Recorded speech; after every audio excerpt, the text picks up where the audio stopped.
नमस्ते friends, आज आपण नवरात्र विशेष उपवासाचा ढोकळा बनवतोय। मऊ लुसलुशीत आणि जाळीदार असा ढोकळा बनवून तयार होतो।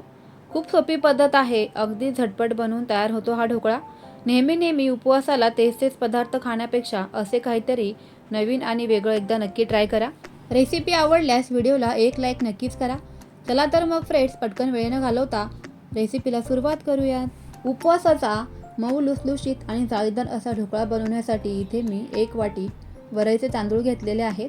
वरईच्या तांदळाला बऱ्याच भागांमध्ये बगर असेही म्हणतात, त्याचबरोबर हिंदीमध्ये यांना सामाके चावल असेही म्हणतात।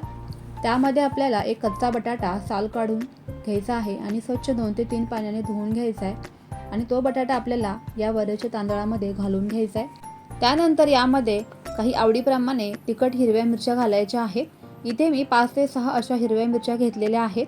तुमच्याकडे जर का असं मोठं मिक्सरचं भांडं नसेल तर छोट्या मिक्सरच्या भांड्यामध्ये 2 बॅचमध्ये हे मिश्रण बारीक करून घेतलं तरीही चालेल।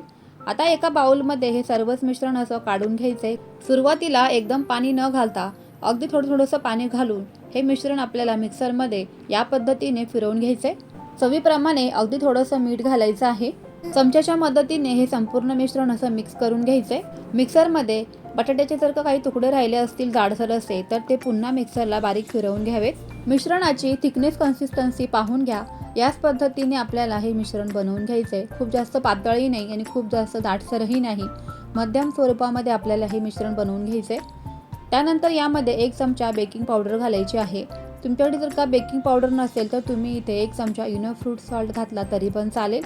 इनो फ्रूट सॉल्ट किंवा असं बेकिंग पावडर घातल्यामुळे ढोकळ्याला जाळी खूप छान पडते, अगदी मऊ लुसलुशीत असा ढोकळा बनवून तयार होतो। चमच्याच्या मदतीने संपूर्णपणे बेकिंग पावडर या मिश्रणामध्ये या पद्धतीने मिसळून घ्यायची आहे।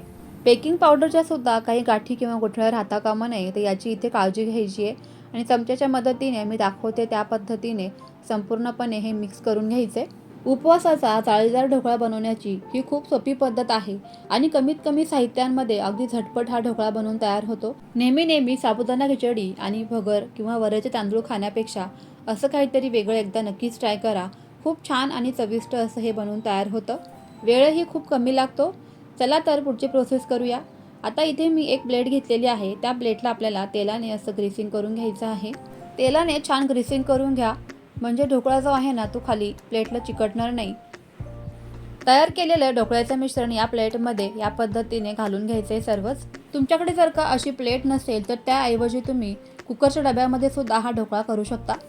दिसायला थोडंसं आकर्षक दिसावं म्हणून यावरती मी प्लेन लाल तिखट घालत आहे। लहान मुलं जर का हा ढोकळा खाणार असतील तर तुम्ही इथे मिरची पावडरचा वापर नाही केला तरी पण चालेल। हलक्या हाताने प्लेट अशी टॅप करून घ्यायची, म्हणजे काही एअर बबल्स असतील तर ते निघून जातील। आता हा ढोकळा आपण वाफवून घेणार आहोत, तर त्यासाठी मी इथे एका कढईमध्ये असं पाणी ठेवलेलं आहे खाली आणि त्यानंतर वरती अशी प्लेट ठेवून देणार आहे आणि पुन्हा यावर झाकण ठेवणार आहे। 4 ते 5 मिनिटांमध्ये हा आपला ढोकळा जो आहे ना तो वाफवून तयार होतो।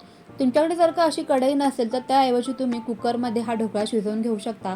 खाली पाणी घालायचं आणि त्यामध्ये डबा ठेवून द्यायचा आणि कुकरच्या झाकणाला शिट्टी लावायची नाही, असा हा ढोकळा वाफवून घ्यावा।